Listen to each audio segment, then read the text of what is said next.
Ya. Pulang ke rumah ya, pulang kampung. Saya pulang kampung. Pulang kampung.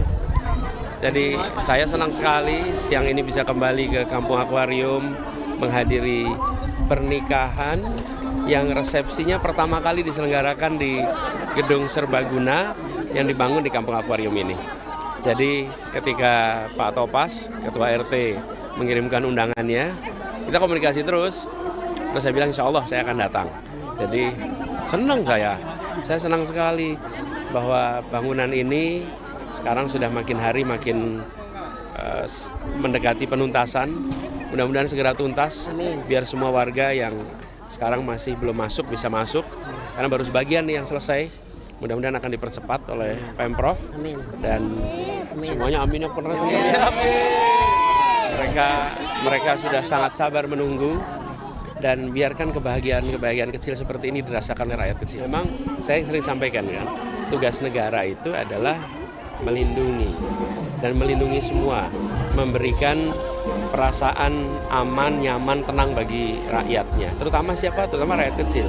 Dan Kampung Akuarium ini salah satu contoh yang pernah merasakan tindakan brutal dari negara dan kemudian direhabilitasi, dibangunkan rumahnya, dan ini bukan rumah saja, ini kampung susun yang kemudian hari ini menjadi hari bersejarah karena pertama kalinya anak kampung Susun Akuarium menikahkan di gedung ini, ya. Nanti Asa kalau mau gede di sini juga ya Asa ya. Kenapa kami mengundang Pak Anies? Pada dasarnya kami mendorong agar pembangunan ini benar-benar kami merasakan 100% pembangunan. Apa sih itu Kampung Susun Akuarium? Secara landscape-nya belum terjadi, Blok E-nya belum terjadi, dan kami harus merasakan 100% apa itu kolaborasi 5 tahun kemarin harus dibuktikan, harus dijatakan. Dan kami juga belum punya tempat ibadah dan juga kami belum ada taman bermain bagi anak-anak. Tolonglah bagi pejabat pemerintah DKI, kita sama-sama care politik ya, tidak menyusahkan masyarakat. Jangan jadikan politik itu meresahkan masyarakat dan juga masyarakat jadi terganggu secara tempat tinggalnya adalah hak mendapatkan tempat tinggal bagi warga. Jadi saya ingin intinya mendorong agar pembangunan Kampung Akuarium atau Kampung Susun Akuarium menjadi 100%. Itu aja sih intinya kami mengundang Pak Anies. Ini bagi seluruh rakyat untuk memantau, mengawasi. Saya sudah katakan jauh sebelum pemilu besok, waktu itu. Datang ke TPS, awasi. Dan sekarang saatnya seluruh rakyat mengawasi. Karena kejahatan itu takut transparansi. Tidak ada kejahatan yang berani dengan transparansi.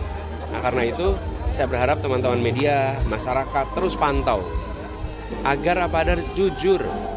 Kalau memang ada suaranya, ya harus dilindungi. Kalau tidak ada suaranya, jangan diada-adakan. Karena ini adalah aspirasi rakyat. Dan pemilu kita harus jadi pemilu yang membanggakan, jangan jadi pemilu yang memalukan. Kenapa memalukan? Memalukan itu mau disembunyi-sembunyikan yang dikerjakan. Nah, kita mendengar peristiwa itu, rakyat juga memantau dan mengundang kegelisahan. Kalau ini bisa terjadi, berarti yang lain-lain bagaimana? Mungkinkah ada kejadian-kejadian serupa yang tidak diketahui? Jadi, jangan sampai peristiwa-peristiwa yang merupakan penyimpangan lolos dari pengawasan, dan lebih penting lagi jangan sampai dibiarkan terjadi. Jangan sampai ini nanti membuat cacat pemilunya. Kalau pemilunya cacat, yang cacat semua. Nila setitik, rusak susu sebelanga. Begitu terjadi peristiwa yang seperti ini, maka itu akan bisa merusak semua. Kalau merusak semua, kepercayaan rakyat bisa hilang terhadap proses pemilu kemarin. Dan pemerintah harus ikut bertanggung jawab. Walaupun ketuanya adalah anak presiden, tapi bukan berarti kemudian segala hal bisa dilakukan terhadap partai yang dipimpin oleh anak presiden. Malah lebih ketat lagi pengawasannya supaya tidak ada jajaran di bawah yang kemudian melakukan kegiatan-kegiatan walaupun tanpa diperintah. Tapi inisiatif-inisiatif bisa terjadi itu. Bismillah, insya Allah yang tiga partai ini, Partai Perubahan itu solid akan mengusung hak angket. Itu dulu mulainya di situ.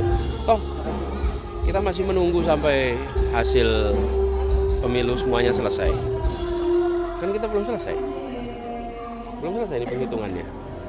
Partai koalisi solid mengusung hak angket. Dari situ dulu. Nanti kita lihat ke depannya gimana. Sikap pemerintah memfasilitasi program pemenang Pilpres itu baik. Karena itu menunjukkan keterbukaan untuk memfasilitasi agar di APBN program-program dari paslon yang terpilih bisa masuk. Persoalannya kemudian kapan itu dimulai?